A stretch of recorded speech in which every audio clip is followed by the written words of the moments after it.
It taken 2 overtimes, but the result not the way the Sixers wanted this one to go as they closed out their 3-game road trip with yet another loss. As we welcome you here to Sixers Postgame Live, brought to you by Cure Auto Insurance.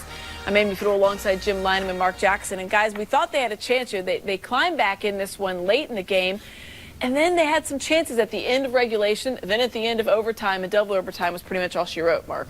It was. You know, we just seemed to not be organized, and things didn't go our way, and Houston Rockets took advantage of it, unfortunately for us. Jim, we heard about it all night. This is one of the youngest, second youngest team. Pretty much every starter except for Eric Gordon is 22 or younger, so they're very young.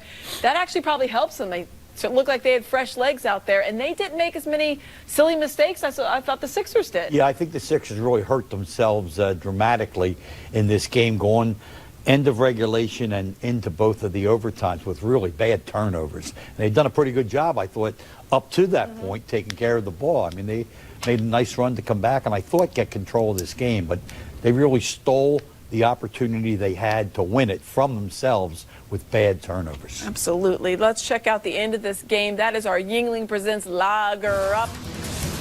This is the end of regulation. And then the Sixers touch it so they don't get a shot again. That's the kind of plays I'm talking about. There were too many of those plays, you know, in the latter stages of the game. How much do you think that's because of the rust? I mean, you're looking at James Harden, who hadn't played in a month. He's missed 14 games. Yeah, that's a good point that, you know, when you incorporate a player like James back into your lineup, there's an adjustment. There's no question. And, you know, you can go out on the practice floor, but that's why you heard Doc pregame. He's looking forward to getting this thing started with his real guys, his real rotation, and try to figure it out from there.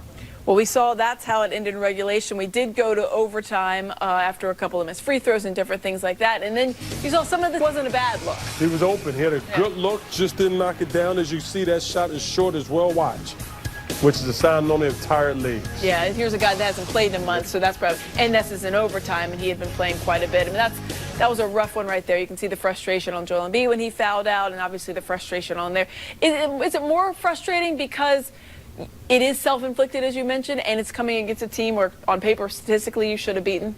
I'll be honest, I'll tell you for facts. Like, I literally said, I shut up a few times, who's the younger team here? You did. I really believe that we had a lot of mistakes that are uncanny of a veteran-led ball club. So I was a little disappointed in that.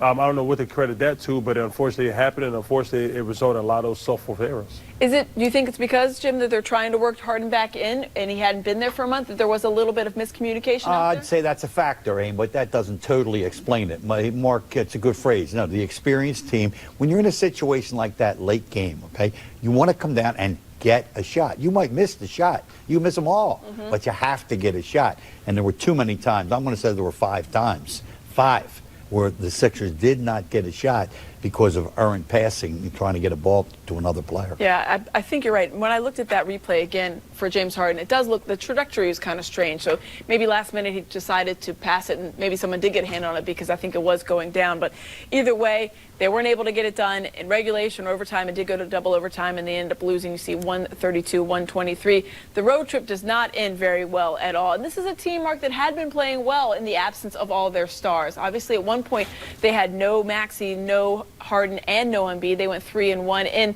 and in the 14 games that Harden missed, they were 8-6. So is it a little bit more puzzling that they go on this road trip? And granted, the Cleveland Cavaliers are a good team and the Memphis Grizzlies are a good team. The Rockets are not, but they ended on a sour note, 0-3. Yeah, I mean, you know, I gotta give credit to Houston. Houston played exceptionally well.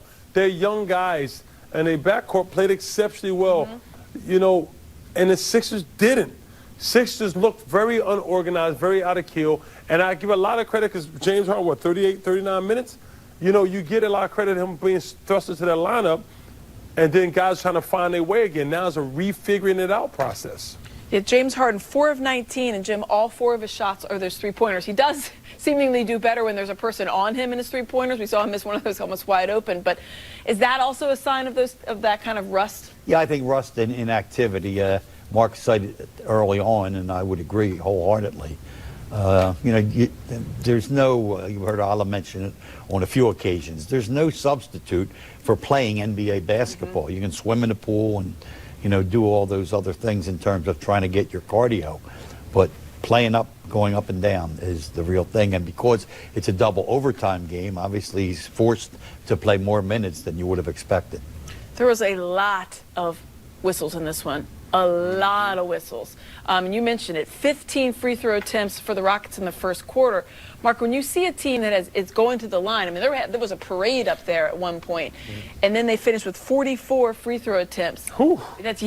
Who was right? Like, what do you do to stop that? I mean, it has to be a cognizant effort, like, as a team. Like, we have to stop fouling them. You know, Amy, it's also a sign that we was being overly aggressive. But, you know, I'm a big, firm believer, and if you're being aggressive, you're really wrong.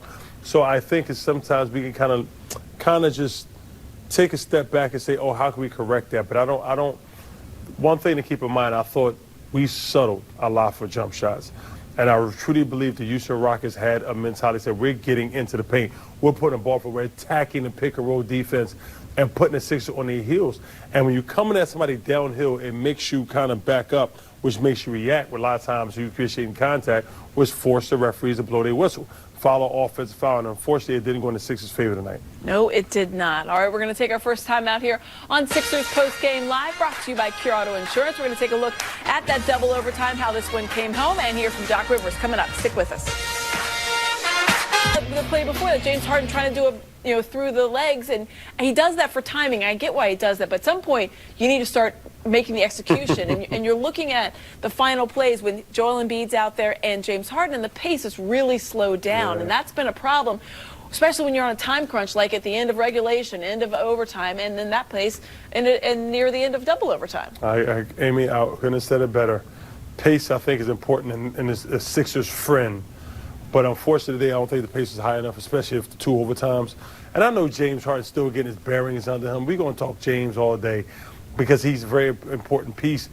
But, like, something to keep in mind, like, while these guys was out, these rotation guys was earning quality minutes and earning faith in a coaching staff. You know, every now and then I wouldn't mind a guy saying, oh, let me get this over here. Let me do something different. But, you know, we're going to put that ball in James' hand at the end of the games. We just got to live with the wins and with self-made errors. Yes, there's 19 turnovers in this one. I think 18 of them felt like they came late in this game. All right, let's check in with a very frustrated Doc Rivers from Houston. Giveaway. Too many opportunities. Way too many opportunities. Didn't execute down the stretch on either end. Just really a disappointing loss. How did James look to you?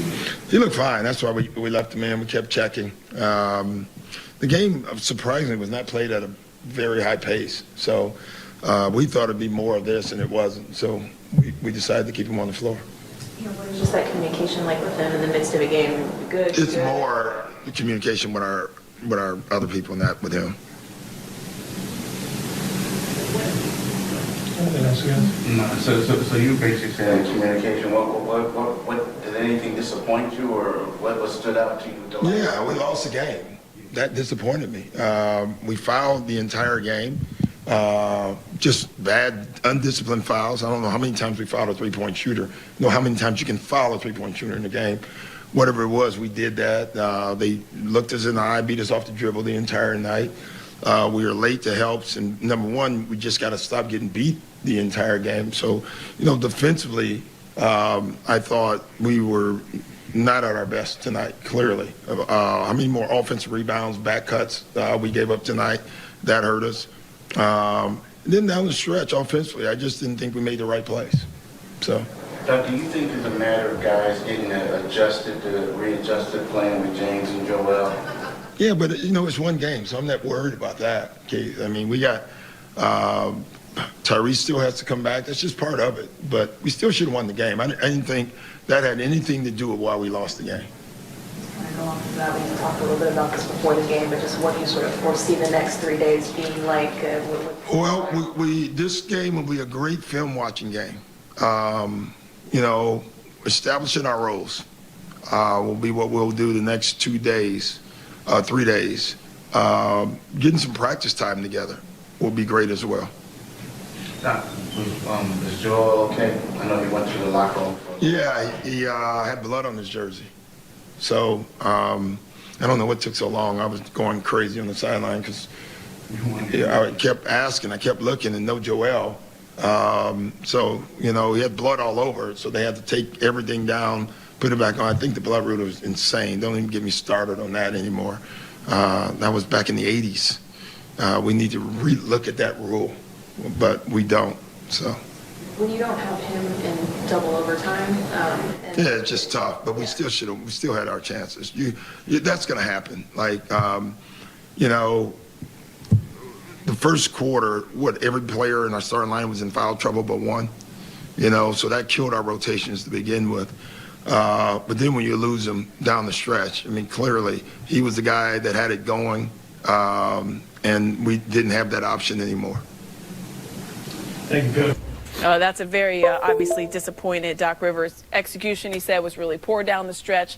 They shot themselves in the foot, obviously, with all the turnovers, and he said they're going to work on because they don't play again until Friday. It's just all of those things and then some. But they needed to execute better down the stretch. And I know, Jim, the easy thing is to blame the coach, but at some point the players have to take it into other hands, especially when you've got a guy like James Harden who's been around the block a long time. Yeah, but in fairness to James, Aim, and it's probably not like that excessive a number, but let's just say from 2 minutes left in the game through the 2 overtimes, if you come down and on 5 occasions you don't get a shot because you throw the ball away, you know, that's what Doc is referring to when he says, like, the opportunities. And then the fouling at the other end. And he said it. I know it happened on 2 occasions. You can't foul three-point jump shooters. You simply can't. Yes, you want to challenge the shot, but you have to do it with enough discipline. Either you're coming up short, or if you're on a flyby, you have to use that lane to the side of the player. You can't run straight at somebody, jump in the air to try to challenge the shot without crashing into them. And that's 6 free throws if you do it twice. It's a no-go. Yeah, especially if they make the 3, and then you're in real trouble if you get into that kind of habit. But you mentioned something there, Jim, and Mark, I want to ask you about that.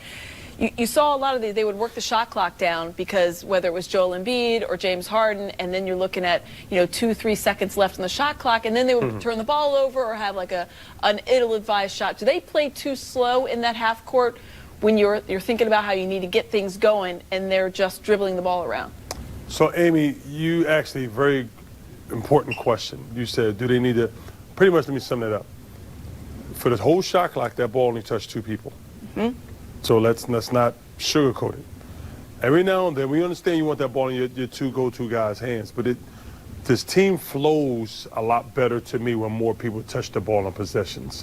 When you come down to 4 or 5 times, only 2 people touch the ball, that makes everybody else stagnant. That makes everybody stale. So when a ball finally touches their hand, the production with the ball was probably the percentage of them being successful is probably not going to be too high. So after a couple of times on the floor, it's important to get other guys touches.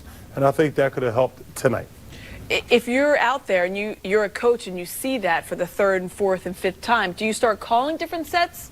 You know, it's very difficult, Amy, because it's overtime. Yeah. So it's like so the last 3 minutes of a game, the ball's going to go. Coach John Chaney used to say, the ball goes through and to someone in crunch time. 3 minutes ago, that's what you got. So you want that ball in James Harden going through him, hopefully going to Joel. But then when it comes to overtime is nothing but an extension with the last 3 minutes. So it's very difficult. The time allotted, it seems like eternity, but it's really not. So to try to get the ball to other people's hands during that time, maybe hard to do. You ask a real good question here, Aim, and to me it falls under a category of the following: clock awareness. All right, if you are James Harden or you are Joel Embiid, don't kick me a ball with 2 seconds going to 1. What am I going to do? So they have to either make their move to get a shot or get rid of it a little earlier. And likewise, and which they did on a number of occasions, obviously, then the guy who's receiving that, you have to now make a play. Clock awareness. If Joel kicks a ball to somebody with 4 seconds, your job right now, make something happen. You don't have what should I? No, it's already too late, my friend. Okay? You have to know who you're playing with. You have to understand the situation. And I will give the Sixers a cop-out here. They have not been playing with James. We know his style is different. So you're going to have the clock situation become much more a factor now that James Harden is back. And the Sixers will have to cope with that. Everything is like crunch time in that last couple of things, especially then in the overtime. It's a really good point there, Jim, as far as like making those decisions. Let's make them.